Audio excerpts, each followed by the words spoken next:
Do you believe that in order to live a happy life, that healing is non-negotiable? Dr. Thema Bryant is a psychologist, doctor, author, pastor, and one of the world's leading voices on healing and resilience. There's often so much that will stand in our way. How do you even start to understand what might be stopping you from living the life of your dreams? The message we get is hide yourself, erase yourself, that you will be seen as a better woman if you don't have a lot of needs or demands, but that you're taking care of everyone else. Some of us have not introduced our full selves to the world, but some of us have not introduced our full selves to ourselves. She's here to help you get out of your own way and finally go after exactly what you want. If someone listening right now is still running from the things that are stifling from them, from the pain, what would you want them to know?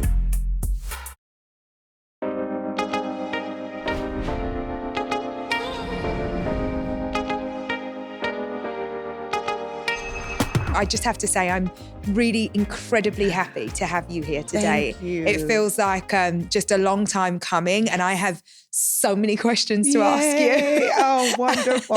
I've said it already, but I'm going to try to not turn it into my own personal therapy session. Well, I bet the questions do. you have, many people have. So even if it is some of what's coming from your heart, I think it will connect. You know what? I really, really hope so. And that kind of brings me to my start, because one of my strong beliefs is that I really believe that success is well within all of our grasp, right? Yes. We can all be successful, but there's often so much that will stand in our way that we're either not ready to face or we haven't quite figured out what it is. And I really wanted to talk to you today about baggage and unresolved issues and how people even begin to identify what might be holding them back. And I wonder if you would start there. Like, how do you even start to understand what might be stopping you from living the life of your dreams? Yeah. So a part of what can help us is to imagine ourselves in this other place, to say, what is success to me? And then if I were to see myself successful, what comes up? What are my concerns about what life would look like when I am successful? And then we'll start to unwrap what are some of the reasons why we're holding ourselves back, because we're worried about what will happen in those places, right? That I may get the opportunity, but then not be prepared. Or I may get the opportunity and then people will judge me and think I'm one of those people. Or I may get the opportunity and then find out it's not fulfilling, or maybe it's gonna block me from these other things that I'm interested in life. And so our imagining and vision work helps to reveal both our hopes and our fears. And what is that? Is that self-preservation? Like, why do we do that so much? Well, a big part of it is we like to control outcomes. Most of us don't like to be surprised, right? So we're definitely not. We like to go after things that feel like a sure thing, right? If I don't believe I can get it, like, why try? Whereas for many of us to be successful, you have to say, what's the worst thing that can happen is I get a no. And so what, right? I can take the no, shake it off and try again. And maybe get some feedback to know what made it a no, because there may be something I can work on. Why is no so hard for so many of us, both to hear, but also to say? Yeah, part of it in terms of hearing is it can confirm the self-rejection or the insecurity we have. Like, if I feel good about myself and someone tells me no, now just say, like, so what? Or they're missing out on a good thing. But if part of me is wondering, am I enough? Then professionally or socially, if someone gives me a no, it hits at the core of my unworthiness, right? That they must have seen through me and discovered I'm not enough. And because it hurts so much, that's why it's hard for many of us to say no, and we become conflict avoidant, which can be a real problem in the workplace, especially if you're the leader, right? Then you have to be willing to say the hard thing.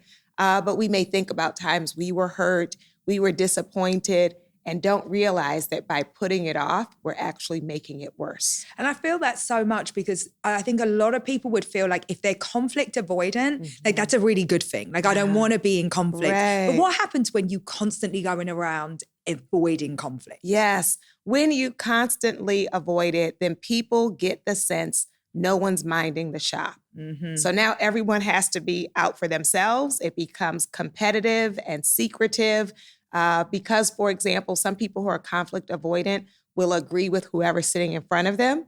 And so then that person thinks like, oh, good, you're on my side, you're on my team. And they go back and then it becomes clear that you've basically said that to everyone. So it's meaningless. Yeah. No, that makes so much sense to me.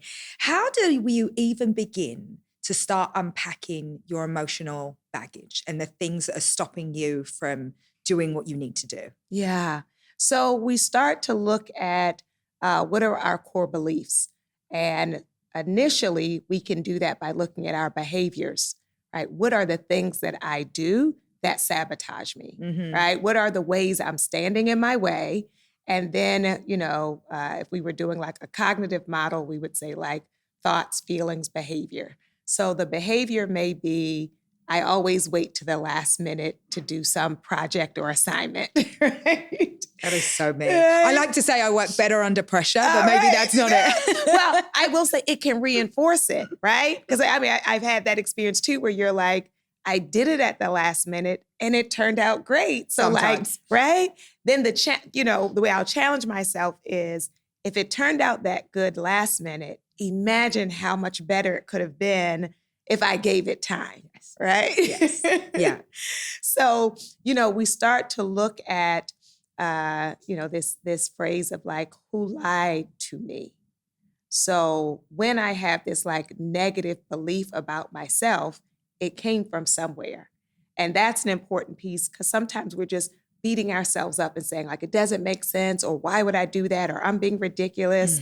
But I always say, if you take me back far enough in your story, it will make sense, right? And you'll What were find the the stories reasons. we were told from the people who raised us, from teachers, from peers, and we took that in and then have been operating as if it's true. And then keep telling ourselves those stories. Yes. Because I think about this all the time, like the ideas and the stories that we tell ourselves constantly. And I think that one of my habits and what I've tried to do in my life is to speak to myself well, right? Like just the stories that I tell me every day, I try to get really purposeful and intentional about that. But what do you do if that's just not your default? Because these things become so much a part of you, how do you just stop that type of behavior? So a big part of it is seeing what it's cost me, right? So an example would be if I have the thought that I'm not going to be chosen for this job or for this project,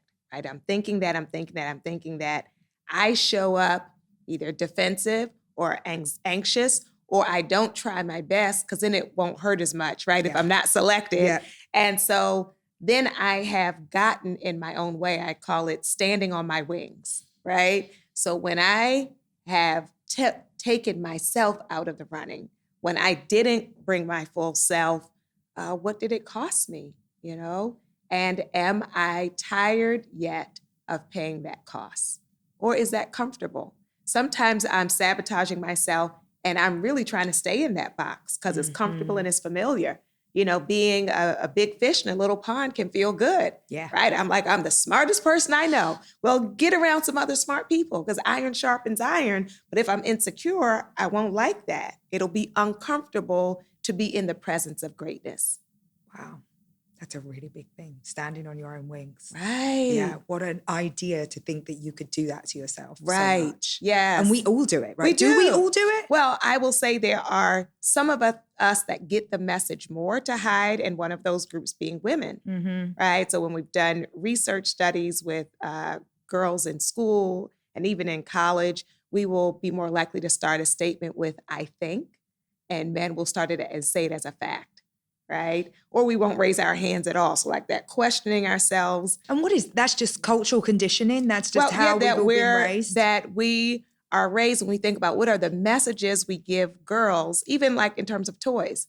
Girls are given toys to caretake and cook, dolls and kitchens, and boys are given toys to like go and do, like trucks and tools. So you do and you take care of everyone else. So then the message we get is hide yourself, erase yourself, that you will be seen as a better woman if you don't have a lot of needs or demands, but that you're taking care of everyone else.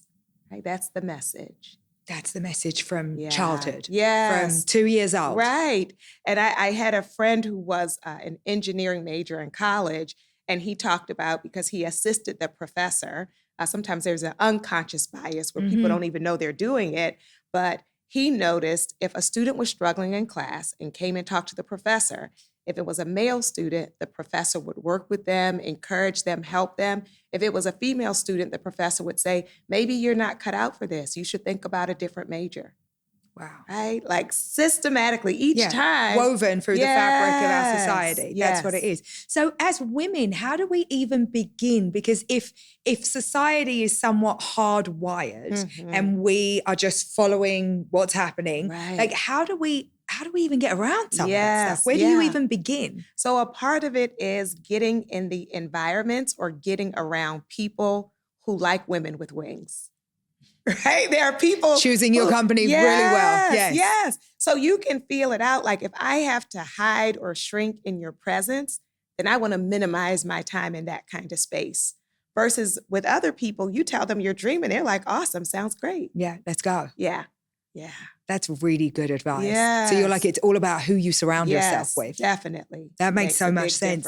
So in your work, what are some of the tools and the practices that help people begin to untangle those childhood wounds? Yeah.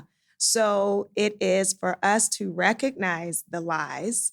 And the lies are based on like meaning making. So we create stories, like you were saying, you try to tell yourself good stories.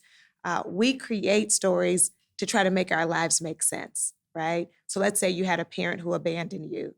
Then you may say, if I was smarter, cuter, better, then they would have stayed, right? So now the story I'm going out in life with is I'm not lovable, I'm not easy to love, I'm not easy to choose, I'm not smart enough. And so now I'm living like that. So then I try to help people look at the root of the lie, the start of it. And then if we can consider a different story. So maybe their leaving had nothing to do with you, right? Because we always think about ourselves as the center. Of course. Right? I'm the reason. Yes. And so there are many different reasons people do what they do. And often it is out of their own wounds. And we may be affected by it, but we're not the cause of it. So if I can consider that as a possibility, then I can say, so now what?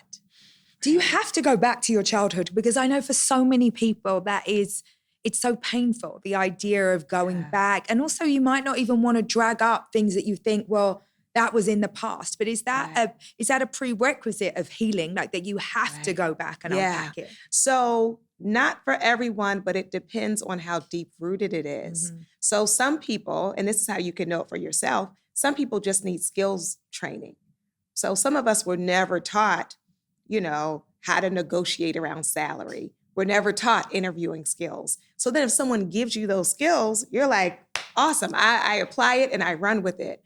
So I would say that going back is for those of us that even though you know what you're quote unquote supposed to do, you still have trouble doing it. And I love the way you bring it to such practical things like negotiating your worth and thinking about your salary, because what you're saying is that your inability to do some of those things can stem from things that happened a very long time ago, stories that you tell yourself that may not necessarily be true. That's right. So if I was somebody that had, let's just go back to that neglectful parent, right? Yeah. And those are the stories that you've been telling yourself. How do you begin to say, and perhaps those things were true. Maybe you did have a neglectful parent. Yeah. So I really just want to understand, like, how do you speak to your clients and how do you speak to people about unpacking that and getting through it? Right. So a big part, there's one approach to therapy, which is called narrative therapy. So with narrative therapy, you're storying your life. Now, some of us, because we've had things happen to us, the story we tell, we're a side character in our own lives. So when I'm a side character, I can recite to you what has been done to me, but I don't still feel I have voice or agency.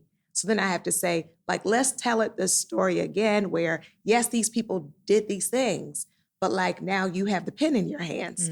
So now you get to make some choices And your choice does not have to align with their choice, because sometimes we're treating ourselves based on how other people treated us, which still makes them the central character of our lives. Wow. Yeah. That is some really big Right? stuff. Yes. To know I don't have to keep, let's say, you were rejected, or someone said you weren't a good writer, or someone said you weren't attractive. Like, how are you now living that confirms that gives that weight? Or like the radical revolutionary thing of, even though all of these people treated me in this particular way, a part of me, doesn't have to be my whole self, a part of me still believes that is not true. That's a really big thing to start Right. thinking about, that some of it might not be true. Right. Because, we often work by evidence. So let's say you've had a series of bad relationships. You may then conclude, like, this is the best it can be for me, right? No one's ever treated me well. Maybe some people get like the fairy tale, that's for them. But like, for whatever reason, I don't get that. So then that's when we start to settle. That's when we accept the breadcrumbs, because we're like, nothing better is coming. So let me hold on to this piece of a person who calls me after 10 p.m. or comes by when they want to, or, because it's my best. And so if I can re-narrate the story, can I believe for what I have not yet seen? And yes, the answer is you Right. can. You absolutely Yes. can. Does everybody need therapy, do you think? I think everyone could benefit from it. Yeah. And when we say need, some people can get through life, but what I like to say, and I think it's a part of your work, is, do you want to survive or do you want to thrive? Right? Absolutely. Yeah. Absolutely. So if you're good just kind of going through the basics, and let me say, for some people, survival mode is an accomplishment, because there may be been a number of things that like try to squash your life. So, but if I want to live at my maximum, if I want to flourish, if I want to bloom, if I want to thrive, if I want more than what I have seen, not just financially, emotionally, spiritually, then I want to invest time and effort into doing that work. You know how every once in a while, something comes along that completely changes the way you think about skincare? Well, let's talk about the serum everyone's calling their new holy grail, the ultimate vitamin C replacement. It's the molecular hero serum from Mother Science, a breakthrough dark spot treatment that's truly changing the game. It's powered by malasazen, Mother Science's patented biotech ingredient that's proven to be up to 10 times more powerful than vitamin C at visibly reducing dark spots. And in clinical studies, 100% of participants saw improvement in overall skin tone, dark spots, and radiance, all without irritation. No wonder it's already winning awards from Glamour, InStyle, Who What Wear, and more. For me, the difference was in how quickly I noticed results. Smoother, more even skin that looked brighter after just a couple of weeks.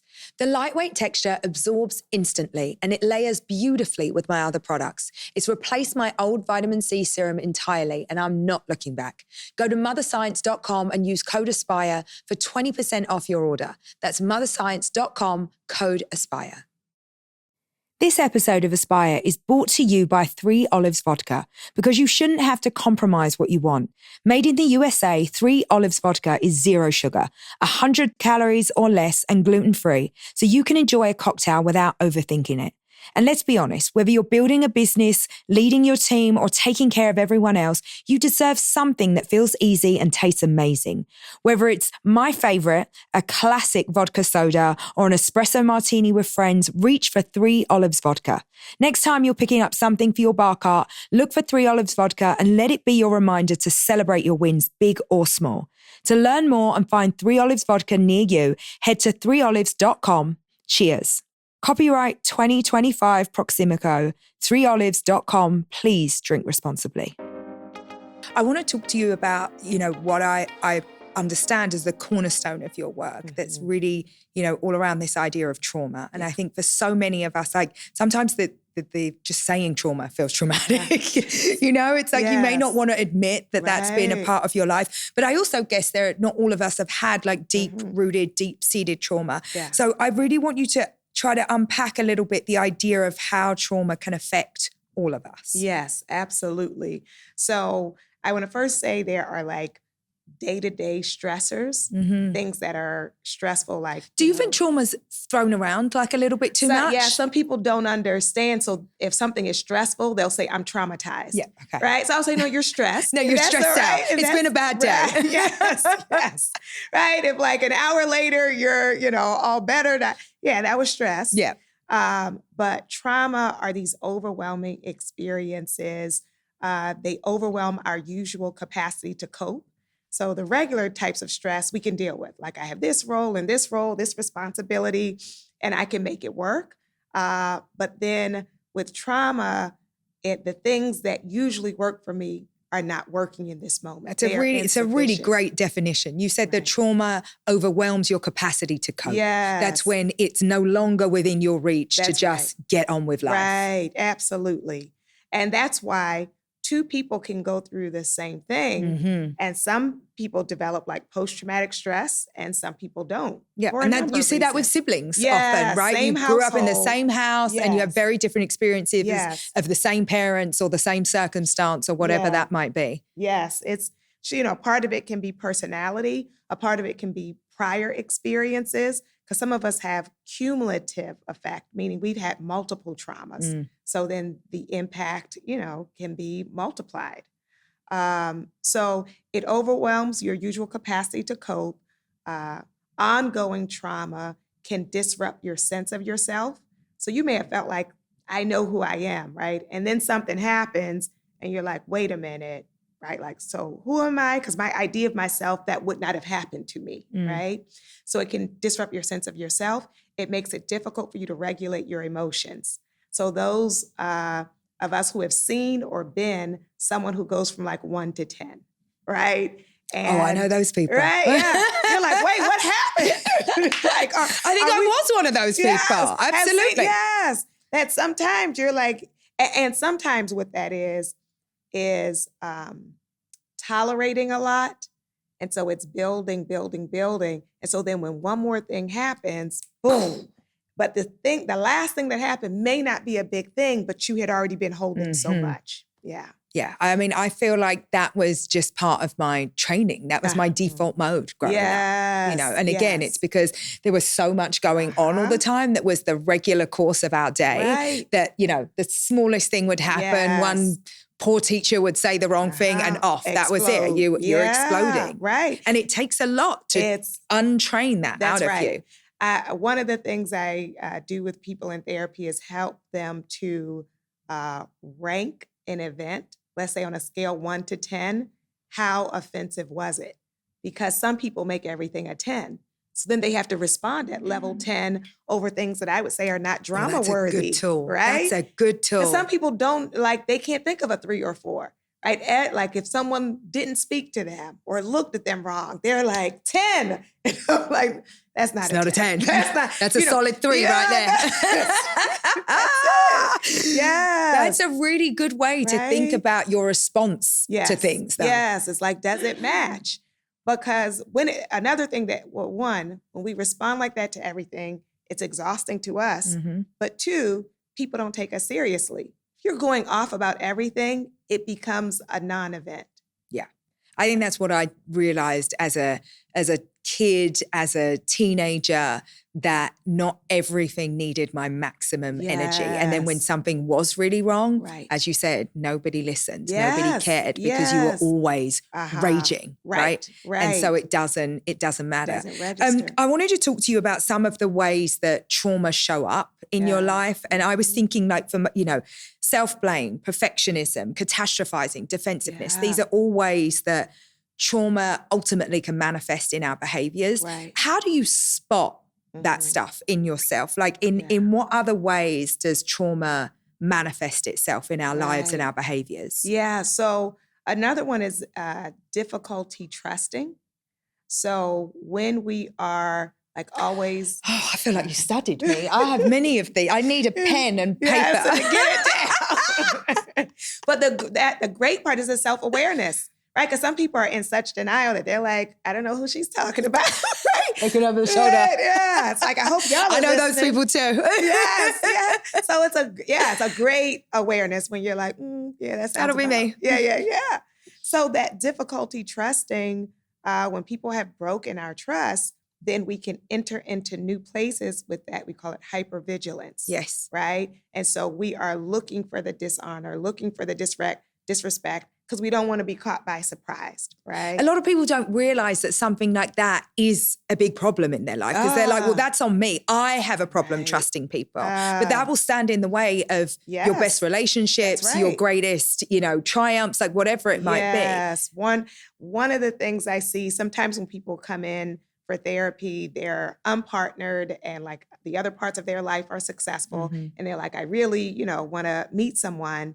And then they'll describe for me like their process with people. And it's just like eliminate, because they're looking for like what's wrong.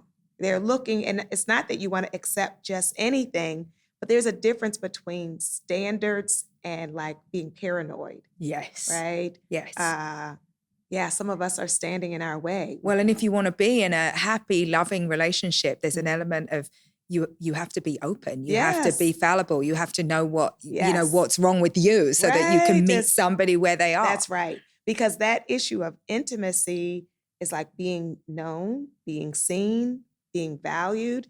And if I'm perpetually performing, then there's no intimacy because I'm not letting anyone in. Yeah. So, it's risky. And understandably, many people are afraid to take the risk, but the cost is then I end up isolated even though I desire connection.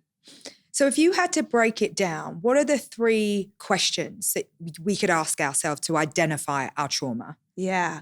So I would say those, the 3 pieces would be if you didn't tell me how you felt about yourself, how would your care of yourself tell me how you feel about yourself?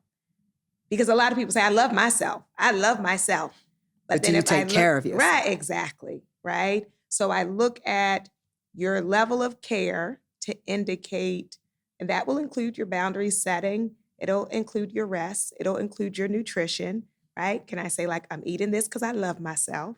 I'm eating this because I want to live, right? So how do I take care of myself? Or am I more prone to self-neglect, self-erasure, self-abandonment? If I neglect myself, often that is unhealed trauma, right? A second one is around that emotional regulation. Like if I either get overwhelmed by my emotions on a regular basis, or some emotions are not acceptable to me, then I want to ask, like, where'd that come from? And so I'll give, by way of example, this isn't a traumatic incident, but it's messaging, socializing. I grew up in a family, in a community where people would often say to kids, fix your face. All the time. All the time. Yeah. I had a Jamaican granddad who said, pick up your lip. That's it. And the message is like, you can't look how you look. It's kind of distraught. Look upset. Yeah. You got to look pleasant, grateful, right? Happy. And so now we're adults who mask. So then literally in therapy, if I say to someone, oh, that sounds like that upset you. No, it didn't. I don't care, right? Because we're not allowed to feel it. So are there certain emotions that I am dehumanizing myself? Because humans feel, right? So if I can never be sad, if I can never be lonely, if I can never be angry, if I can never be embarrassed, right? Where's my humanity? I'm treating myself like a robot, right? And then the third one is around the relationships. So what is my capacity to develop and maintain mutual, reciprocal relationships? Because a lot of us do the one-sided relationship. You're the strong one in your friendship circle, the strong one in your family, you're running things, and everything is like, you're not vulnerable or open with anybody. Right? When you're struggling, you disappear, you self-isolate, and then show up again when you're shining. Oh, yeah. Right? Yeah. So then that's not a relationship. That's not it. Yeah. That is 3 really great questions to ask yourself. Yes. That's super, super, super helpful. Because we can How am I notice that. taking care of myself? That's a really deep question because that affects so many things in your life. And we're not talking about self-care. We're not talking about a skincare regime here. This is like the fundamentals of how you're looking after yourself. Right. And then how do you emotionally regulate? Right. And then what are your relationships like with others? That will let Big us know questions. where am I, for when I say like, how am I doing? We usually say fine or blessed, but like, how am I doing with my emotions? How am I doing with my relationships? How am I doing with not abandoning myself? Do you have a way, like a system of checking in on yourself that you do, like using those three things or anything? Like, and how often would you do that just to make sure you're okay? I would say it's a good thing to check in with yourself in the morning and then again at the end of the day. Every day. Every day, check in, because losing yourself or losing sight of yourself can be subtle. And if you look up, you could have weeks, months, years pass when you were living like some other person, right? Because you're going through the motions of living, right? So I want to slow down and check in. Yeah, and just thinking about myself for a little while, there have been times in my life I suffered tremendously with, huge anger issues and did a lot of anger management and therapy. And as a result of, childhood trauma. Yeah. But I worked through a lot of that in my 20s, but it really takes some doing. Yes. And it takes constant remembering because whenever I'm in a stressful situation or things get too much, that's the default, right? I can go back there in a second. It's the most familiar place for me. That's why we have to recognize like growing pains or like the stretching, healing is uncomfortable, right? Yes. Healing will be unfamiliar because your go-to is the dysfunction. Right? And it's not one and done. Yes. You don't get to deal with it at one point and then it goes away forever and ever. No. That's not my experience. Whenever you feel stressed or something triggers you or awakens you, like you can go back to that. So I like to call it sacred pause. Like before I respond, let me take a sacred pause to decide how I want to respond. Oh yeah, that's something we can all learn. I mean, there's nothing like a breath and a little bit of silence to just quickly regulate you. That's what I do during the day. Yes. And it was like a cornerstone of anger management, just learning to not respond. Because the other way, we don't think we have a choice. We're like, I had to. They did this or they did that. And you don't want to be caught on the back foot. You're like, I got to go. Otherwise I lost already, it's a war. So there's winners and losers and I'm not going to lose. So it's like, well, there's another way. There is another way. I feel like throughout my life, I've done different types of therapy. And a couple of years ago, I did like an intensive course, the Hoffman process, which maybe you know. Mm-hmm. And I wanted to ask you about things like that. Like how much do you believe between the self-regulation and looking after yourself and checking in with yourself to, regular weekly therapy or the intensive courses? What do you believe is the most beneficial? What should people do? And is there any right answer or is it all so individual? Yeah. So I think everyone needs caring for the self practices. And those, as we're saying, like need to be daily. Now, the amount of time I can give it will vary by day, right? So you want to also come up with like short ways of nourishing yourself, right? Taking breath, drinking water, taking a moment. So, and that includes like when I schedule my day, trying not to schedule things back to back to back to back. So I give myself those breathers. That's a regular part of life. In therapy, most people either do once a week or every other week. In terms of courses, sometimes it is like to jumpstart your learning. It's like, I want to do this, or a retreat. But then it becomes, how do I live it out? Right? So I can immerse myself in a program, and that's very helpful. Then it's the practice, right? And the application, because many of us will say like, I heard a good podcast, or I heard a good speech, or I read a great book, but then the application isn't there. Yeah, and how do I carry that through my everyday life? I mean, for me, I've always really enjoyed those things because I do think there's a benefit to that intensive learning and also the dedication of time because we're all so busy. That for me, if I decide I'm taking 9 days to focus on myself, to do my individual work, then, I bet I will take those practices into my everyday life because I've dedicated so much. But I think it's a really interesting way to kickstart some of your understanding around these things. And I don't think that I necessarily came from a place where these were discussions we were having. It was like, just figure it out, get on with it, keep it moving. And this is a key part that many times people who raised us or taught us or mentored us didn't have access to They didn't these know any things. better. And so when they say, like, I made it through without it, well, the truth is, if we look closely, they didn't make it through without scars, right? It showed up in the way they parented us. It showed us in the way they approached work. It showed up in the ways they treated themselves.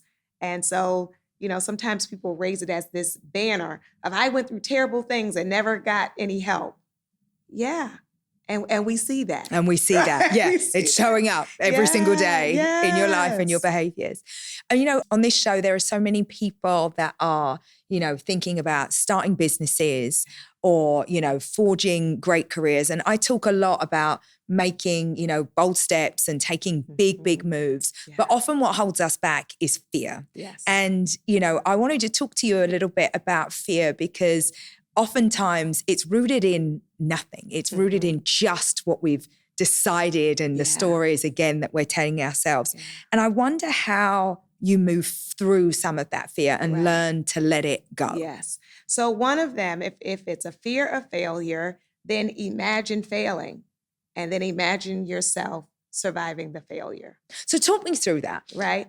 You want a new position in the company that you're working for. Yes. And you know that you need to make yourself vulnerable, put yourself out there. Yes. And you're saying, imagine that not happening. Right. They might pick somebody else, right? So of course you hope it's you, but let's say they pick whoever down Susie. the hall, right? And then picture yourself the day after you found out it's going to be Susie. Picture yourself waking up. What are you going to do to take care of yourself before you go into the office?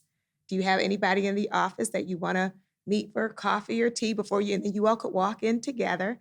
No one's going to say anything. No one's going to be like, aha, you didn't get it. No. So then you walk in and now Susie, do you want to walk past her office and say congratulations or not? Perhaps. You can choose, right? And then you go back to doing, so you're not going to be demoted because you went for it.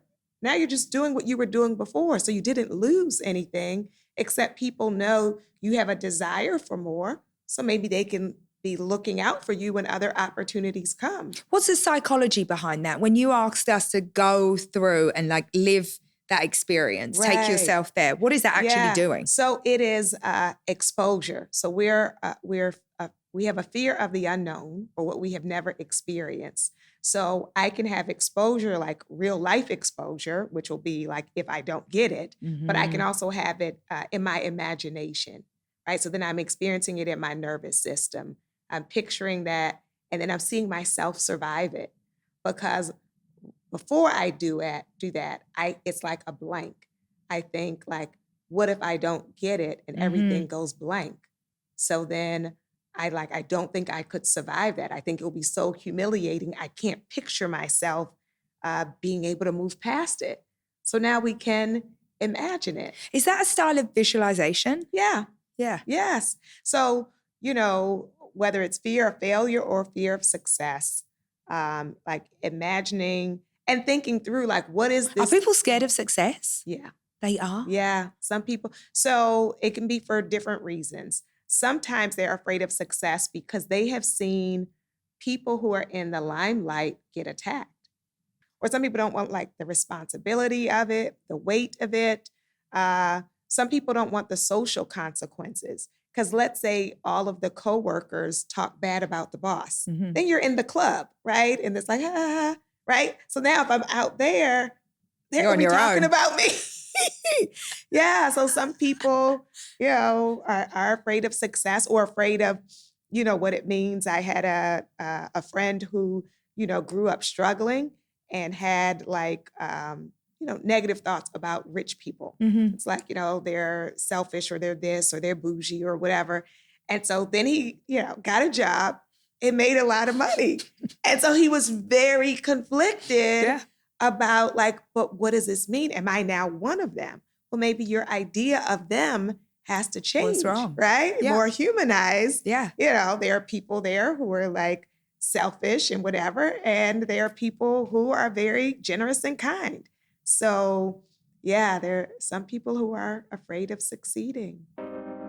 At its core, entrepreneurship is about vision, resilience, and the courage to create something lasting, even in the face of enormous challenges. Bao, Artist at War, tells the remarkable true story of Joseph Bao, whose creativity and determination became his greatest tools of survival.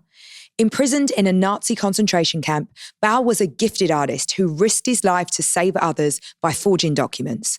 Even in the most impossible circumstances, he remained a creator, an animator, a poet, and a romantic. His story is proof that ingenuity and imagination can be acts of resistance. The film also tells of one of history's most extraordinary love stories, Joseph's bond with Rebecca, a woman whose bravery matched his own. Like the entrepreneurs who turn vision into reality, Bao shows how creativity, resourcefulness, and the will to build can endure even in the face of destruction. It opens September 26. Visit baomovie.com to watch the trailer and learn more. You can also sign your organization up for group screenings. Again, that's baomovie.com.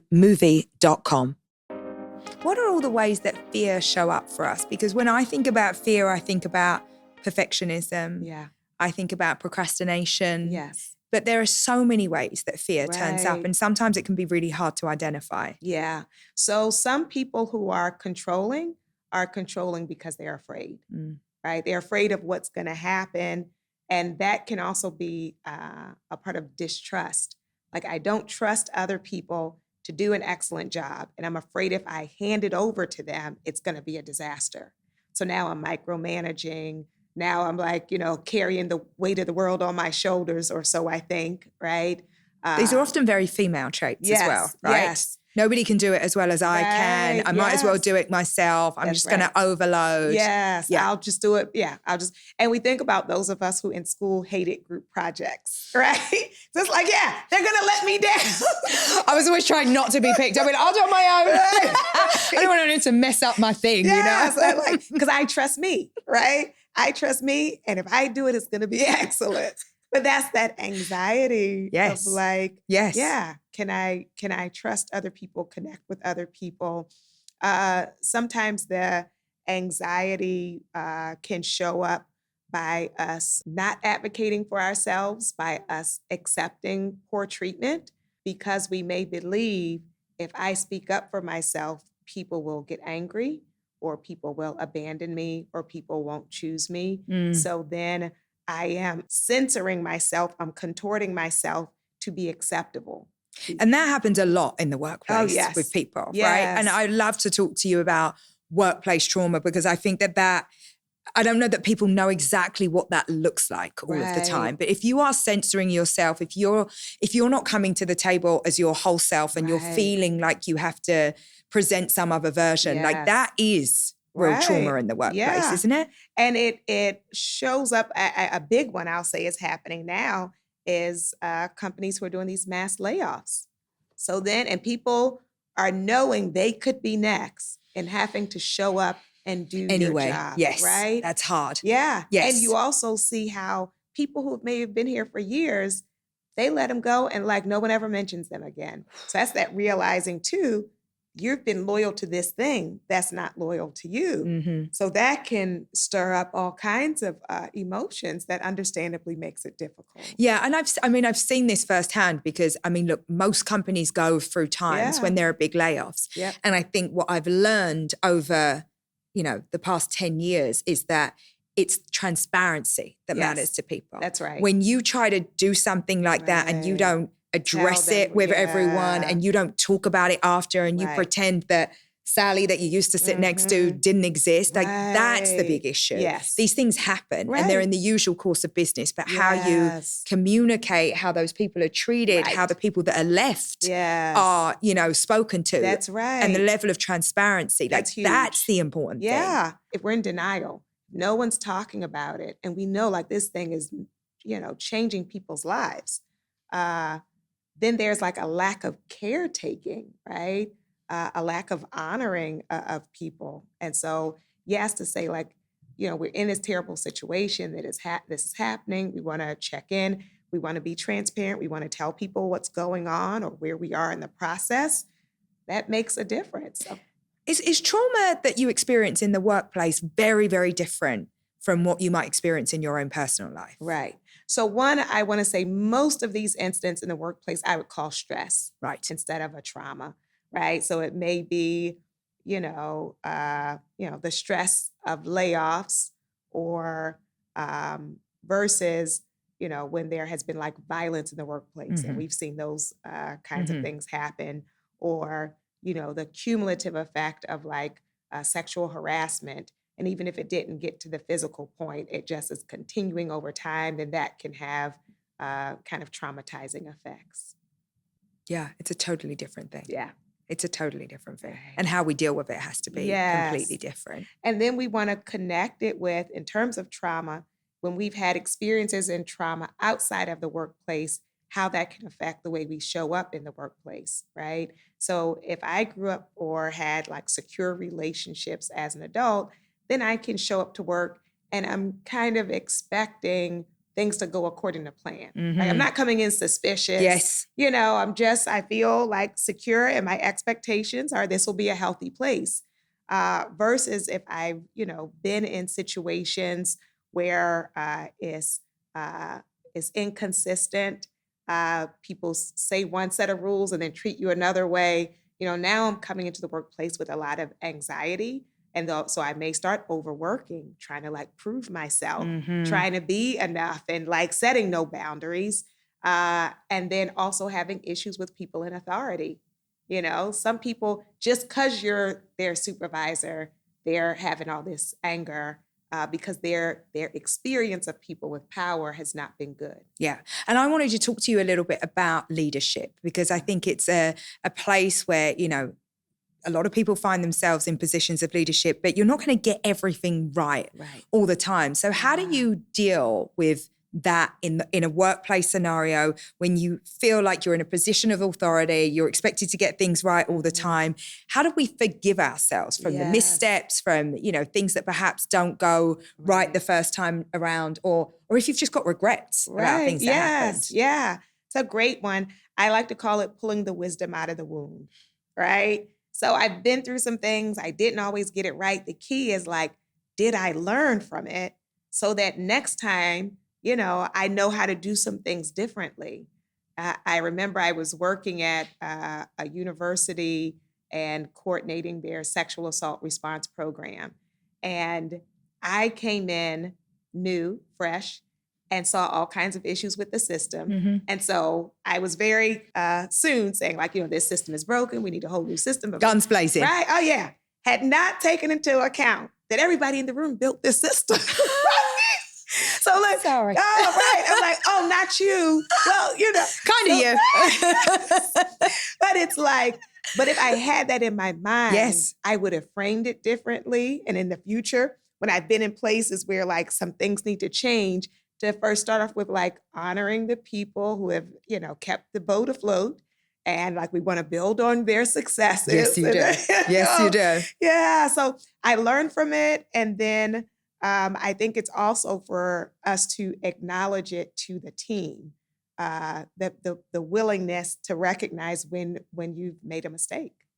Yeah. And that's all it often takes. It's about the recognition. Yes. It's really, really difficult. Right. It's difficult for people. Yes. Because they feel, like you said, this assumption of like, I'm supposed to get everything right.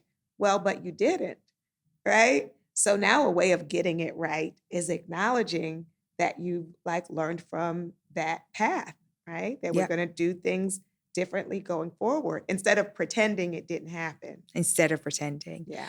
What about forgiveness? Like when we start to think about how we can move forward through trauma, through whatever might have happened in our life, professional, personal, or otherwise, how do we redefine forgiveness? Because it's one of those things that can make, depending who you are and where you come from, it can be a very, very complex emotion. It's an emotion, but it's a complex process. Yeah, a complex thing to think about. Right. So we have to really unpack what we mean when we say forgiveness.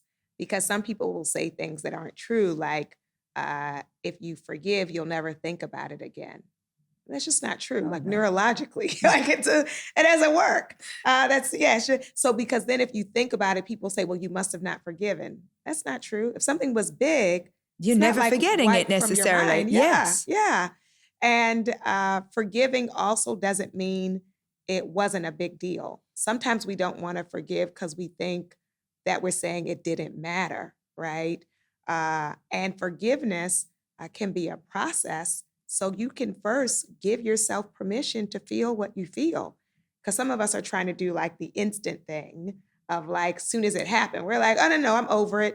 And it's like, no, you're not. Very rarely. Right? Yeah. So just allow yourself to first feel the impact of it, right? The reason you're saying there is something to forgive is there was a wrong that was done. Mm-hmm. So, can you give yourself permission to grieve, to have anger, to have frustration? I like to say it's healthy to be outraged about outrageous things. And some outrageous things have happened. So I don't have to pretend that it wasn't outrageous. It's just that with forgiveness, I don't want to get stuck there. So when I forgive, I give myself permission to not have to stay stuck in that place of being worked up and overwhelmed by other people's actions. That's a reframing of forgiveness, though, isn't it? Because I think the way that maybe we traditionally think about forgiveness is that whatever happened was somehow okay. Right. But that's totally different from what you just described. Because also, if I say it's okay, then that means they can keep doing it. Right. Right? So what you're saying is, I'm okay. I'm okay. I'm okay. And we can become okay if I choose to reconcile. We can work so that we're okay, Mm-hmm. but the action was not okay. Do you have to forgive to be able to move past something? I'm going to say it depends on who you ask. From a therapist, you don't have to, right? And I give that caution because religious people. I was just going to say, but as a pastor. Right. And I would say even as a pastor, I don't interpret the word in the way many people think. So many people, when they say you must forgive, what they're really trying to say is you must reconcile. And that's not true. And if you're a person of faith, it's not even biblical, right? That reconciliation requires what we call repentance. So a change of mind, meaning you're not going to keep doing it, right? So I can forgive someone who's not sorry, but I can't be reconciled with someone who's not sorry because they're going to keep doing hurtful things. That's some clarification. Yeah. Right there. So you can forgive and move on. Down. You can forgive and move on. Yes. You don't need to forgive and forget. Right. It's, in order for us to heal us, then people have to acknowledge what they did was wrong and be actively working to not keep doing it. That is very clear. Yeah. It's a very clear definition, though, isn't it? And it puts accountability with the person on who the has other done person. The harm. Yes, exactly. Not with you. The way we often frame it is, no matter what they do to you, you're just supposed to keep forgiving, forgiving. And there's no accountability for people who are out here hurting folks. And there has to be. Yes. There has to be. Yeah. When I think about trauma, because, I think about my own traumas, and then as a mother of 4, I immediately go to, but how do I not create, how do I not allow these situations to happen for my own children, for my own kids? But you can't. Right. You can't prevent things, from happening to them. What we can do as parents is we just can reduce the risk, but there's no guarantee, right? So how do I reduce the risk? I may say, before I let my child play at a certain place, I'm going to check out the people. Right. And so then I may say, okay, I'm comfortable with these people. Yes, my child can go to their child's party, but people can trick you. Right. So trying to do some checking is good. Setting some ground rules is good. Trying to have open lines of communication with your kid is really good because a lot of kids will hold things in. Talking with kids proactively about things so that if something happens or makes them uncomfortable, they'll know like what to do or that they can talk to you. But, we also have situations where we, quote unquote, did all the things and bad things can still happen. Bad things can still happen. Yeah. How do you teach boundaries? Because I feel like so much of what people struggle with is their boundaries. And if you don't have boundaries, it's very difficult to demonstrate to your kids to have boundaries. Right. Yeah. It's a great point that a part of us teaching it to our kids, as with other lessons, is taught better by our actions than our words. Yeah, you have to right? demonstrate the They're behavior. watching what we do, what we accept or don't accept, where we draw the line, and then they will often copy those behaviors. And what can we do? What can we teach them? How can we Yeah. tell them? Yes. So, we may say something like around boundary setting. If I'm a people pleaser, then I'm saying yes to everything and everyone, and I'm always exhausted, and I'm neglecting myself, and I'm probably neglecting my kids because I'm doing everything for everyone else. Yes. Right. So then I want to shift that, and I may say to my kids, I notice I've been running a lot lately or forever, right? And so I want to start saying no to some outside things more so I can say yes to us, yes to my rest, yes to my peace, and yes to our time of having fun. And then I'll share with them those times of like, oh yeah, someone asked me to do this thing on Saturday, but I told them no because we're going to relax in the house and watch a movie. That's just what we're doing. Yeah. So what happens if you're a really ambitious go-getter of a person? Yeah. How do you set boundaries for yourself? Yes. When you still have like very, very high expectations on yourself? Right. Yeah. So you can be very goal-oriented, but I love this phrase. Life coach here in LA, Shannon Yvette, has a sentence. She says, I want to be called and not driven. And what she means by that is like, if I'm traumatized or if I feel insecure, I'm driven. So then I'm constantly chasing significance and nothing is ever enough. So that's not just me being ambitious or goal-oriented. It is me seeking validation. Chasing. Yeah. So with that, then I can never be still. I can never celebrate my wins. I can never just enjoy a quiet afternoon because I'm hungry for this enoughness. Versus, if you have gifts, talents, and I feel called or purposeful about certain things I'm doing them, but in a settled way, right? It's not just like all over the place or frantic or anxious. When I'm living with purpose, I'm also setting some boundaries. What do you say to women that feel inherently guilty anytime they take a bit of time for themselves? Yeah. Because we all know that it's important, but then the minute you step over into that, like me time mode, the guilt strikes. Yes. Yeah, it's a great point of not only how do I care for myself, but to do that without the guilt. And, what I like to say in part is I want to be a good model to my children. So if the way I'm running and frantic and overwhelmed, is that what I want my daughter to copy? Yeah. Right? So I like to say, I said it in a TED Talk I did, let your children catch you relaxing. Like let them catch you laughing, having ease in your life, because you want that for them. So if I don't ever do it, and then I say the message, take care of yourself, but they know that means nothing. They know right? It means nothing. Yeah. So then in my going to the spa or laying down or watching a show, I am demonstrating that you can be successful and goal-oriented and also have like ease in your life. Yeah. And I believe it causes us to show up as better people. When I'm distressed and burned out and I'm being the martyr, right? I'm not taking any breaks. And, I look down on these women who go and do these things. Well, your kids and perhaps your partner would love for you to go relax somewhere. Yeah, right? and take a break. And chill it out. You're stressing everybody out. Yeah. I mean, you're a very, very accomplished woman. Your bio is kind of insane. So what is your take on the whole work-life balance conversation, situation, myth, whatever we want to call it? So I will say a secret hack of mine that won't work for everyone, but I have an academic job.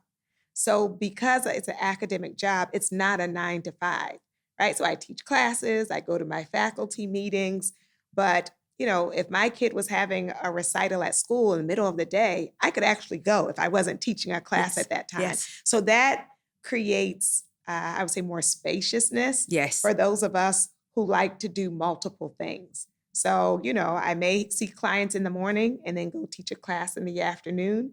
But also, I will say, the rhythm of my life or the outlets that I choose did have to change with parenting. So for example, I love spoken word poetry, right? So when I was younger, in college and in my 20s, like all of the open you mic performed? places. Oh, yeah. Slam poetry, all the things. Yeah, I love it. But all the places would be like 10 o'clock at night. Yeah.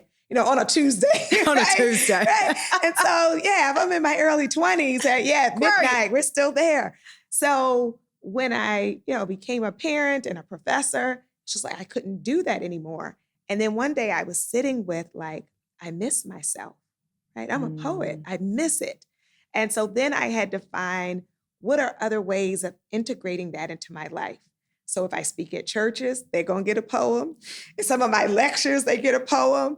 I've done poetry therapy groups. But it's never about giving up that part of yourself, right? It's finding another way for it to work. So what do you think when it comes down to doing the work? I often hear some of my friends say it feels so indulgent to do my own thing, to take my poetry class, to do the thing that fills me up. What do you say? Yeah. And oftentimes it can be really just difficult to fit it all in. So why is it so important for people that are in roles where they are carers or mothers or, I just wonder why it becomes so difficult. Yes. So I would say if you're partnered or planning to be to partner with someone who actually wants to partner, right? Because some of the research— You better say that one again. Right. If you want a partner— You mean someone who comes to the table, someone who's like— Someone who doesn't think that all of this is for you to do, that doesn't think it's a hardship to pick up their children, or doesn't think it's a hardship to check homework or to cook a meal. God forbid. Right? Yeah. Yes. So if I want to have time for those things, then I want to be intentional about partnering with people who think that's important, who think my wellness, my joy, my gifts are important. Yeah. Yeah. And that's all about who you choose. Yes. And then I will say for those who are single parents, to make use of your tribe. Because sometimes what we have, and I've been guilty of this, is you'll have people who offer to help and you're like, no, I'm good. Yes. Yeah. Right? They're like, no, pick a day. I want to give you a break. No, I'm fine. I got it. Yeah. Right? Yeah. So put down the Superwoman cape and say, when you Thank made you that very offer, much. were you serious? I'll take it. Come on over. Yes, please. Yeah. Right? Why is it so hard for us to accept help? Like, what is that? It's the idea we have about people who need help. We think they're weak or ineffective. So then we want to be the helper. Let me help these people who aren't as strong as me because I'm strong. And so I can, receiving help can be a strength. And also, it's human. It's human to need help. What do you say to women who just feel such tremendous guilt about ever focusing on themselves? How do you get women out of that mindset to realize that it is so very important? I would say, who told you you're not worthy of care? Who made you feel like you were not worthy? Because you believe other people are deserving, you believe other people are deserving, but something has happened to make you believe that you should be able to function without any care. And it's a lie. It's just a lie. It's just and there's no there's no award for it. No, there's sadly, no award, there is not. There's penalty. So our health suffers. It's the opposite. You actually only get the underbelly of it. Yes, yeah. And then it also doesn't teach a good message to your family about what it really means to be a part of a family. If family means they all get to relax and you get to do everything, then where's the family? Have you had a moment in your life where you just couldn't cope anymore, where it was just too much for you? So my example of that is during the pandemic. The pandemic. Right? Oh, my goodness. What a time in our lives. What a time. We were doing all the therapy online, and suddenly, because people were stressed, overwhelmed, and grieved, so many people were reaching out seeking services. And that was the first time in my career where I had to put a sign on my website saying I wasn't taking any more clients. Because literally, and people know you're not going anywhere.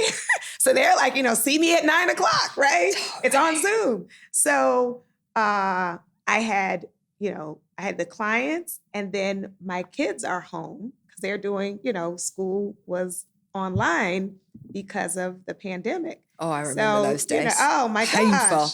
It was just stressful. And then in the midst of all of that, we had all of the racially motivated murders happening. So it was like the most.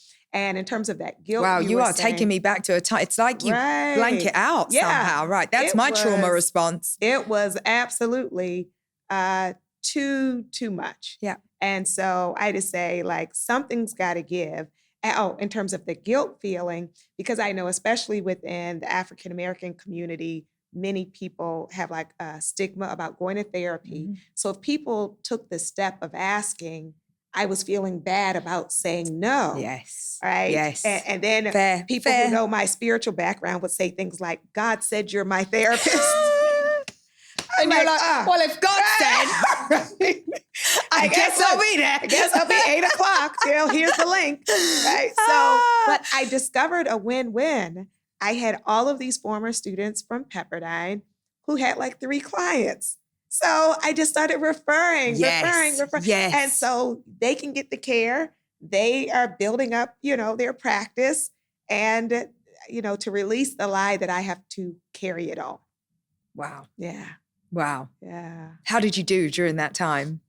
Oh, once I set that boundary, things were like so much better. Because before I just was like adding and adding and adding, and it just was unbearable. But yeah, and then one of the fun things that can happen with kids, because they can't, really go anywhere, we ended up ordering this trampoline. So my son was like, come jump with me. So it was great. I would see clients back to back, and then get out there and jump, then jump. Get it out of your system. Get out of your system. That's one way. Yeah, it was good. I mean, it's really interesting when you think about going back to that time in the pandemic, because it's like a distant dream, nightmare memory at this point. It did feel like this altered reality. Do you feel like we've all processed the pandemic properly? We have not grieved it. Like even the number of deaths, we haven't really taken it in. It was, kind of this American cultural mantra of like, move forward strong and just keep it moving. What do you think happens when, like, collectively in society, when we all experience something so big like that and then it isn't processed? Yeah. It shows up in our either hardening our hearts, where like there's that lack of compassion, or that fragility, where like easily annoyed, easily attacking others. Because is that where we are in society right now? That's exactly where we are. And still in that survival mode, the divisiveness is like, only some are going to survive, and I'm looking out for mine. And in order for mine to survive, then yours can't. And you think some of that is a direct, like it's directly correlated to what happened during COVID? That makes such a lot of sense to me. Because I believe, some of these things, of course, predated, but in terms of it being exacerbated and stirred up, because you also got to see how quick people were willing to discard others. Like in the beginning, they were like, well, you're only at risk if you, have immune compromised, or if you're older. And it's like, those are your elders. Yes. But like, they've lived. So it's like off this heartless. Yes. Yeah. Yes. No, it's interesting culturally, the differences that happened during COVID. Well, and the other thing we have to deal with in our culture in particular is the widespread denial. The fact that there are people to this day who think those numbers are fake, who think it wasn't a big deal, who are mad that we had any restrictions, right? So that level of high denial, and that, you have that polarization. Yes. That as humans, we can't just align on. We're not even going to agree on the facts. How can we heal when we don't even all agree that there was trauma? You talk to the people who did lose loved ones, multiple loved ones, and they're confronted with those who are like, don't believe it. Wow. But that's just, I guess that takes us back to any kind of trauma, because as you said at the start of this conversations, we all experience it completely differently. Yeah. So the same thing can happen, and we can all have. Yeah. And that's just like also during the pandemic when we were at home. Some people like were doing all these projects in their house and were, doing their own homeschooling and arts and crafts projects. And some people were just like trying to get through the day, feeling, very overwhelmed, staying in the bed. I was struck by, as a therapist, when they had only essential businesses could open, and on the list were liquor stores. No. And when I mentioned this to people, they're like, they better not close They them. close them stores. Right? But you saw it go through a sequence. There was a period where everyone was baking, so all the baking stuff did a lot was of gone. banana bread. So, Yes, we did. So thinking about like, how did we make it? How did we make it? Banana bread and margaritas. Yes. What a combination. Maybe we can go back. It's really funny. I wanted to have the conversation with you about triggers, because this is something that really perplexes me so much, because people's triggers will be so different. How do you know when triggers are running your show? Like, what is the way to spot it and to figure out how you can cope and learn mechanisms to pause before you let something like that dictate how you're reacting? Yes. So you can recognize it when the object is neutral to other people. So, for example, some of us can be triggered by a scent, right? Because the scent is what we smelled during a trauma. And then other people smell that and like it's nothing to them.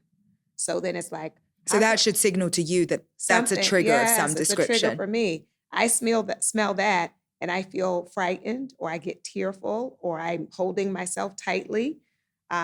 We can also think about people's behavior where someone can do something annoying, but for some people, they're responding like this was a huge attack. Mm-hmm. So then you can see like, we were all in this place, but yes, what they did was rude, or what they did was not called for, but the level of your response, what do you think that came from?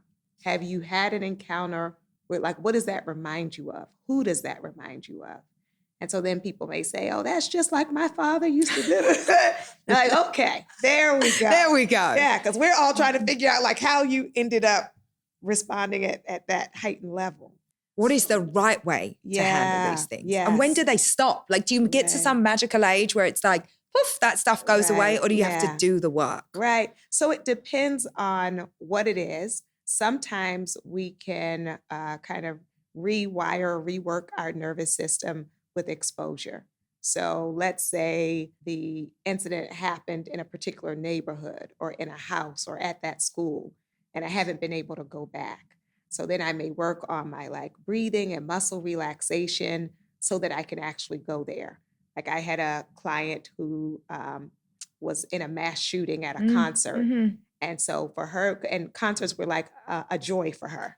And so a big goal for her in therapy was to get to a place where she could go back, right? And so then she went and like there was no shooting and she had a good time, but she was prepared. Like she went with 2 friends and they were prepared for like, if I need to leave, that you all are willing to leave with me. So she could, work up to it and then create like some new memories, some new experiences. Yes. What happens if the trigger is more like it's a person, it's a family member? Yeah. I feel like so many of us have, and you're not getting rid of those family members. You can't choose or not to see them in the same way. Right. So for family members, I would first distinguish for people, are you triggered by their past behavior or is it something they're continuing to do?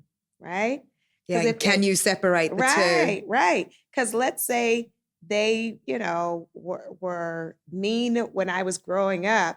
And, some people will say like when they become grandparents, they become nicer. So then when you can see the change, sometimes it's easier to digest and accept. Right. But what if they don't change? Right. If they don't change, then you do have to make some decisions around boundaries, because some of us may feel like you have to give them all of your time all the time. Mm-hmm. And that's not true. So there's a lot of options between cutting people off, which some people choose to do, or being around them nonstop. So I may say to someone, if you have a relative who is continuing to do harmful things, for me to say, do I have to spend every holiday with them? Do I have to be there every weekend? And so I can decrease my time in the space, or I can also think about activities I can do while I'm there. So say it's a family gathering, I might choose to sit at the kids' table, right? We're just gonna talk about Roblox or whatever and let them do what they're gonna do. Or if people need someone to run an errand and get something from the store, You'll I be that will. person. I would love to. I'll get in the car, call my friend, like, yep. And that's not avoidant? No, not if. So this is if you're talking about someone who's not changing. Right. Right? Yeah. If I have a relative that if I had the hard conversation with, it could shift, then let's have the hard conversation. But not everyone can change, right? Yeah. Some people have no interest in changing. And so a part of that can be us thinking about, whether or not we want to confront or have the conversation. And if people are thinking about confronting someone about, an issue that happened or a trauma that happened, I help them to be prepared for the different possible responses. Like best case scenario, they acknowledge it, they're sorry, they authentically feel bad about it. Yeah. That's best case. People might say, I don't remember. I don't know what you're talking about. You're lying. I never did that, right? So we have to, or turn it on you. Well, that's because you. So we have to be prepared for that. And then I tell people, like, if you are going to be shattered, if they don't apologize, then you're not ready for the confrontation, right? But if you're in a place where no matter what they say, I need to speak my truth, and I don't care if they acknowledge it or not, even if I do care, but it's more important to me to say it, that what you did was harmful, I didn't deserve it, and it should never have happened. Then you do. And you think having those types of conversation are necessary for healing? Not for all people. Right. I would say if you're going to continue to be around them, then it could be. Right. If I say, this person is harmful, not only to me, but maybe they might do those same things to my children. So I may say, I don't want to go over there anymore. Yeah. And so there may never be a conversation. I just don't go. Or if you say, I'm going to go, but with limits or boundaries. So I may say, if any of these things happen, then I'm going to take my kids and leave. We can communicate it that way. Other things, we may feel like this is their personality. And when I was younger, it hurt my feelings more. But like, I'm not in that space anymore. So I would say, like the people who give the backhanded compliments, where they're like, oh, you're still wearing your hair like that. Or, oh, you're still single, or, oh, So like, if that is still devastating to you, then you have to check yourself. You can make some different decisions about, do you want to be around them? Totally. Right? But, if you're at a place where you're good with your life and you're like, watch this, I'm going to walk in there and she's going to say something about my hair. You can probably move through it. Yeah, she's going to say something about my weight or whatever it is.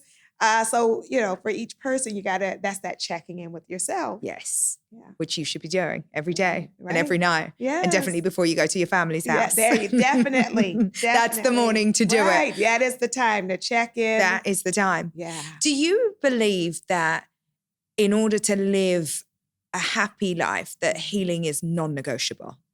Yes. The only way it would be negotiable are people who are in denial about their dysfunction. So there are people who are perfectly happy who are ruining things for everybody else, right? Whose job is it to tell them? Well, it's no one's job unless you're going to keep interacting with them, right? So you just have to if you're going to be around them, if you're going to engage with them, but often people like that, it's hard for them to hear it or see it or receive it or believe it. But I will say there are people who have enough insight and awareness where if you give an example or you explain it, they may have missed it in the moment, but sometimes there are people who, when you give it to them, are like, oh, okay, like I didn't know like that was a thing. So let's say the controlling person or this is a big one I see with people who honor truth-telling, but without grace. So for them, the most important thing is, well, it was true. I told you. Yeah, right. exactly. It was true. Like, I'm not going to lie. It was true. Right.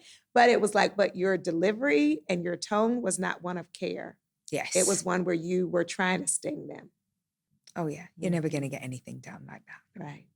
I mean, I'm someone who really believes in this idea of massive kind of, I guess, like accountability for your own life, right? And I wonder what you think the difference is between blame and responsibility in healing for yourself. Yes. So I think it is important, especially when you're bringing up forgiveness, around self-forgiveness, it's important that we not hold ourselves responsible for things we're not responsible for, right? So sometimes that's shame and self-blame. So we may be saying like, I'm trying to forgive myself for being molested. That's not for you to, you didn't do anything wrong. But some people, that's how they're framing it. So if we're talking about self-forgiveness, we want to first make sure it's actually something you did and, something that was harmful or that you want to learn from and do something different. The other part about self-forgiveness is sometimes we are looking at ourselves through our current lens, right? So 15-year-old me doesn't know what me knows now. Even 22, even 40-year-old me doesn't know what I know now. Totally. Right? So yes, I can give myself some grace and compassion while also still saying, that was a mistake and I don't want to do that again. Feeling run down, foggy, or just off your game? Symbiotica offers high-quality supplements designed to support your body from the inside out with clean ingredients and formulas that actually deliver results. Start with the liposomal glutathione, which supports glowing skin, gut health, and anti-aging benefits. For a calm, focused mind, there's magnesium L-threonate, known to help with brain fog, stress, and restful sleep. And for next-level immune and gut support, try the new liquid colostrum. It's packed with nutrients to strengthen hair, nails, skin, and help maintain a healthy gut lining. Each product is thoughtfully formulated and easy to take. No pills, no powders, just flavorful liquid supplements designed for optimal absorption. And with monthly delivery, it's simple to stay consistent. Go to symbiotica.com/aspire for 20% off plus free shipping. That's symbiotica.com/aspire for 20% off plus free shipping. I wanted to talk to you about spiritual practice. Yes. Because you're a pastor, Yes. obviously, and you feel like the right person to talk about. Yeah. But I feel like if you weren't, I wasn't raised particularly religious, and I've always felt like a deeply spiritual person, but it can feel like the last thing for whatever reason. It's like, where does this fit in my life? I don't have a church. I don't have an altar. Like I it's like I pray, but to who, to what, I don't know.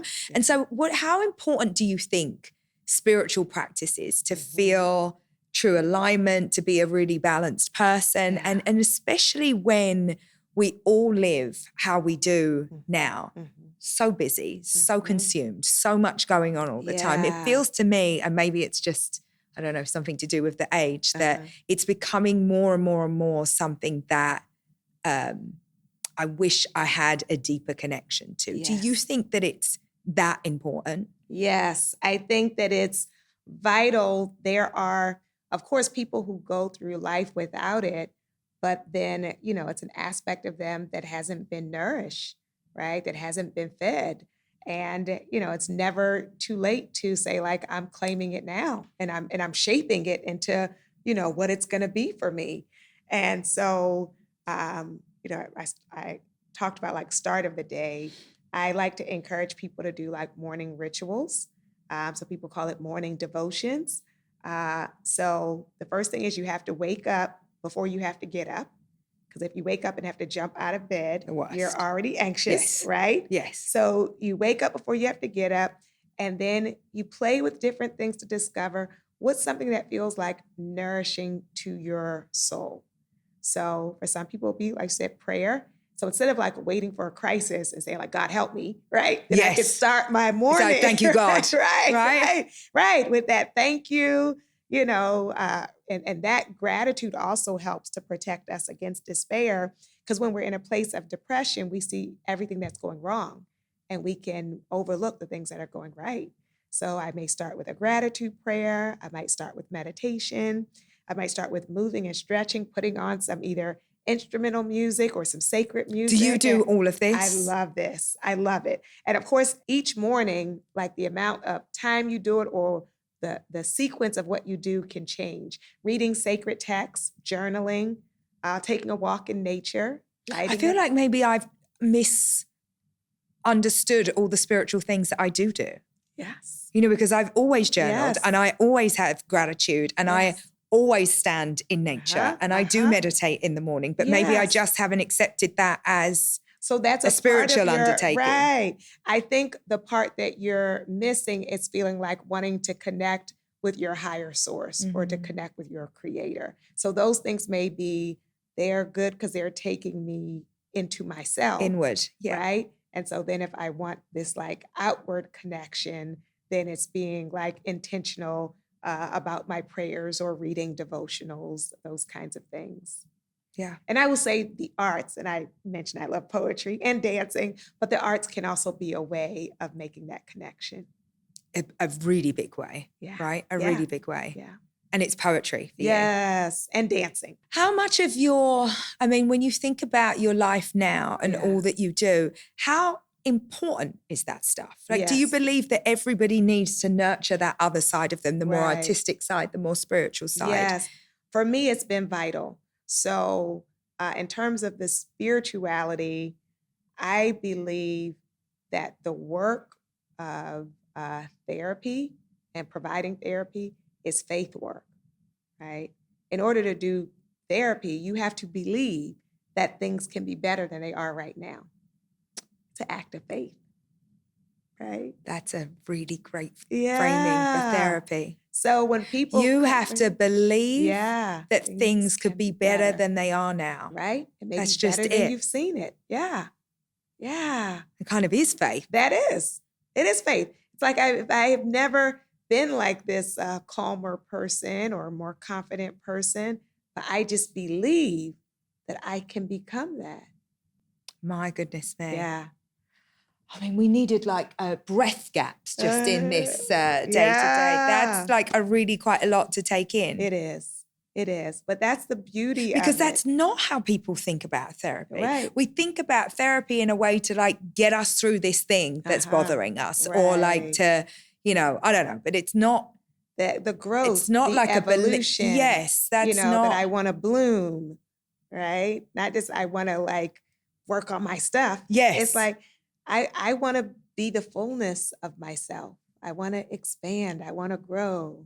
Yeah. If someone listening right now is still running from the things that are stifling from them, from the pain, what would you want them to know right now? I would say the only way you will discover that you are bigger than your pain is to stop running. And the more you run, the bigger the shadow of the pain, because it's convincing you that it's bigger than you. Mm. Yeah. And so if the idea of standing still is intimidating or overwhelming, to know you don't have to do it by yourself. So you can get into therapy and then stand still, and that tide is going to come in, the stuff you've been running from, because it's exhausting to spend a life running. It's exhausting. Right? That's why for some people, quiet is painful. Stillness is painful, because then the things I'm running from catch up with me. Yeah. Right? So then I have to have the TV on. You just got to keep it moving. On. Yes. Yeah, I got to have all we my all know apps. these people. Yeah. Right? And so this is a great season of your life to give yourself the capacity to slow down, to stop running. Oh, I love that. Yeah.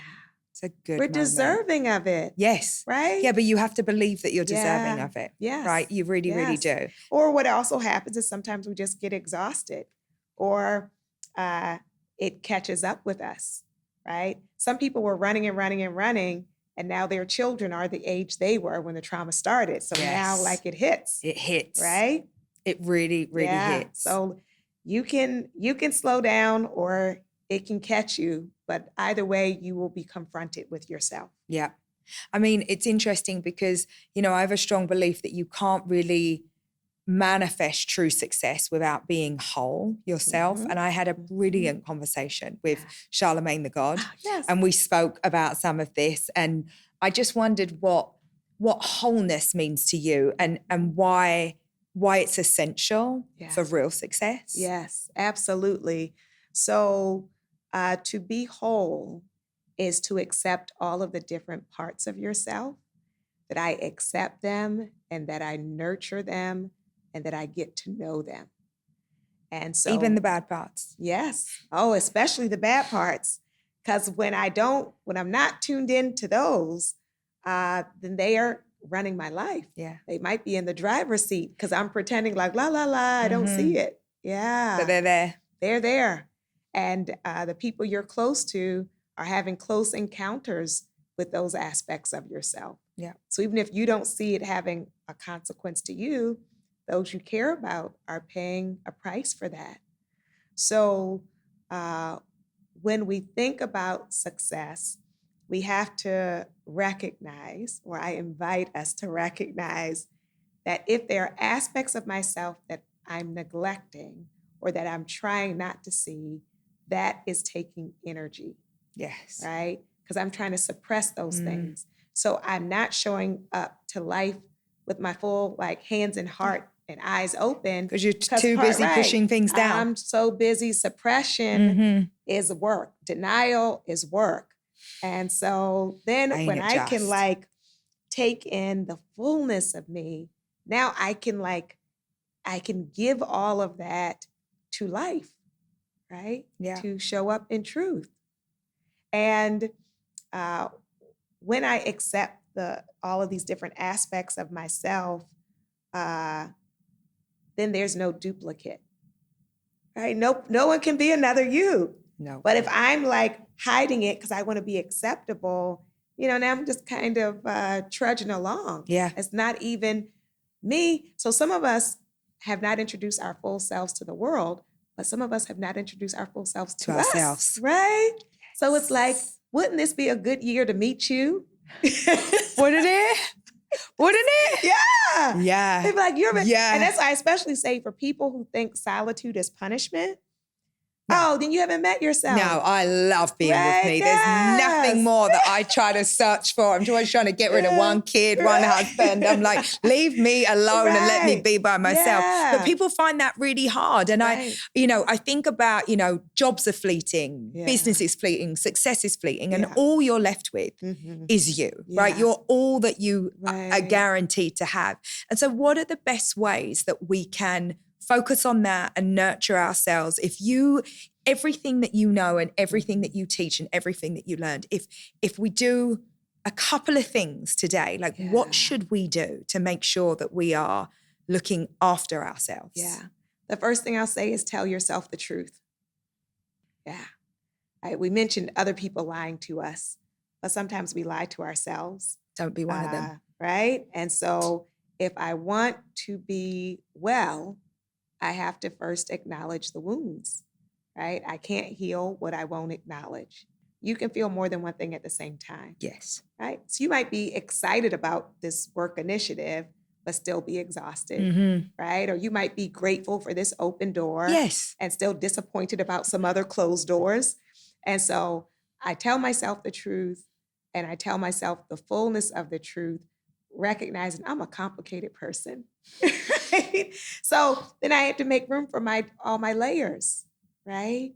And then a part of me living well is choosing well the people I bring into my inner circle. Yes. Right? So I want to be cordial, kind, polite to everyone, but who are the people I hold close? Because that can either edify me or drain me. Yes. Right? And I tell people sometimes the reason our healing has been delayed is we keep surrounding ourselves with people who cause us to feel bad about ourselves, right? So then you never got to heal because the lie keeps repeating. It keeps going. Yeah, yeah. And then, that holistic piece of what am I doing for my body? What am I doing for my heart? What am I doing for my spirit? What am I doing for my financial health? So, and to notice for yourself, what do you lean towards and what are the things you avoid? Because we have things we're just more comfortable with. We all do. Yeah. So let me lean into the things I was not as familiar with. That's excellent advice. Really excellent advice. Yeah. Talking about excellent advice, one of the things that I love to do is get on my girlfriend group chat and ask them what they want to ask you. So this is the way of me not getting angry calls from English women. Okay, right. No. They're like, we need our questions answered. Good. So, one of my girls said in the group chat, I'm successful, but I'm exhausted. I don't even understand what part of me is tired. Like that really rang true for me. Yeah. What do you say to women that feel deep fatigue, but they don't know how to name it and they don't know what they can do about it? You're very good. So the first is the acknowledgement and to know that it's deeper than a nap. It's not just I didn't get enough sleep, right? My soul is tired. And so then what we want to look at. That part there. Right? My soul is tired. That part there. It's like, it's not solved by me resting this weekend. No, yes. It's not. You can get a full night's sleep and wake up tired. Exactly. It's like, why you wait, it's getting up like, oh God. That hurts. Like, yes, we all know that feeling. So what I would say is to take a look at two things. One, what are you doing that's actually fulfilling? Because when I'm flowing in what's fulfilling, not just what I'm good at. What's fulfilling? What is fulfilling? What's filling you up? Yes. What's giving you joy? What's energizing you? It. Right? There you go. Yes. When I do that, it energizes me, right? It strengthens me. It makes me look forward to like, I can't wait for tomorrow. Yes. Right? Versus like, ooh, I got to do it again. Yeah. Right? So let me choose things that are fulfilling. And then for me to say, what do I need to start saying no to that I've been saying yes to out of obligation and habit? That's what's exhausting you. The yeses and maybe for a season it was okay, but you're tired of it. You don't want to do it anymore. No. Yeah. So I go back to the beginning of this podcast because we told you how to say no. Like you got to say the no's. Say no. You got to say no. And your real ones will be okay with the fact that you changed your mind. Yes. Yeah. The real ones. Yes. And everybody else, like maybe they're not the ones. No. The other ones are just looking for what you can do for them. Yes. And not what you need. Yeah. Right? They're going to be disappointed and that's okay. And it's so interesting because your true friends, your real girlfriends, always get it. Always. And they're so happy. They're like, you're just going to stay in? Yeah, good. Me too. Right. Thank you. They're like, I should do that. You just gave me the night back. Yeah. I love that. What would you say to a woman who's doing all the things, working, mothering, showing up, but still feels like she's failing silently? Yeah. So the one person that you're failing is yourself. And so then you want to say, what is your unacknowledged dream? You've put a dream on the back burner. It's not a professional dream, or it's not the professional dream you've been pursuing. And you want to get it back. You want to get you back. So that's one. The neglected dream, the forgotten dream. The other one is unrealistic expectations. Yeah. Right? So you may be a great mother, but your idea of a great mother is just, somewhere out of a magazine. Somewhere off of Instagram. Yes, like, stop exactly. It. Yeah. Exactly. So get more realistic expectations. And both of those things come down to what you said at the beginning, just telling the truth. Right? Being truthful with yourself. Yeah. All right, I've got another question. So many of us say we want peace, but we stay in chaos because it's familiar. How do you start choosing peace when peace feels foreign? That is very good. And what I say to that is, this is a trauma response. And what is the story I have told myself about chaos? Sometimes the story is, where there's chaos, I'm needed. So if things were calm, then maybe nobody needs me. And then why would they choose me? Or why would they appreciate me? Sometimes the story is, if people care, then there'll be a lot of drama. And if they don't care, then they're just calm. So then we are telling ourselves a false story. Sometimes the story is that peace is boring, and it's not boring, right? So what is the story about chaos? And can I dare to write a new story? What a fantastic answer. What lucky friends I have. I love these friends. They're going to love me, let me tell you. They're just like, well, we've been queuing up on that website. Oh, good. Okay, I only have rapid fire left for you, Okay. but I want to ask you a few questions that are my favorite questions to ask. What is the first thing you do when you wake up? Say thank you to both God and to my mom, who passed away last year. Oh, I'm so sorry. Yeah. And you say thank you to your mom? Yes. Like this moment, it's her. She paved the way in major, major ways. So I'm in perpetual gratitude. Oh, yeah. I can't think of anything that a mother would want to hear more from her daughter than that you thank her every day. Yes. That's incredible. Yeah. What's the last thing you do before you go to bed at night? I said gratitude again of being in stillness. Well, first I'll say, I say prayers with my kids. And, I enjoy them. They're big personalities. I love. But then, laying in appreciation for the day, for what happened today. Amazing.